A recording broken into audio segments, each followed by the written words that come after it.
Hey, this is the Urban Chickeneer. When I got my current home, I looked in the yard and fell in love. And I thought, this is a perfect oasis for our chickens. At my last home, it was a standard yard. We had built a really large coop, but they had to stay in it all the time. When I got here, there were a lot of trees, a lot of places to hide, and I thought, this is a place my girls are going to be able to free range.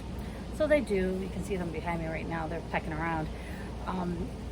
But I initially had concerns, which if you are considering free range in your yard, you should have concerns as well. I wanted to know what I should be aware of in terms of toxic plants or plants that weren't good for them. So I researched it, and there are easy to find books, information online. And for my region, I figured out what they should avoid. I was lucky in that the homeowners before me were directors of a perennial garden at a nearby university. So they had fastidiously listed every single plant, bush, tree that was in the yard, and I was able to cross-reference that and determine that my yard was relatively free for the chickens.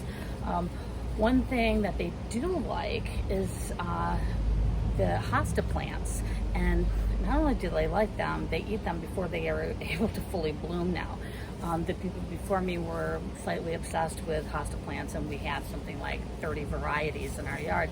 Very few of them make it to full maturity now because the birds just love to eat them. Other things that you can research that is helpful for in your yard are noise barriers. If your girls are chatty, there's bushes that you can plant that will help muffle that. If they're getting in your garden, which is an age-old struggle for chicken owners, there are some plants that you can put around the garden that will discourage them from going in. Me personally, I like to buy marigolds because my girls like the deadheads or even just the fresh ones.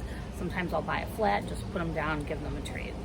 So aside from that, letting them go, it keeps them happy. They're sassy, they get exercise, and they love digging up the worms. So with that, Urban Chickeneer signing off.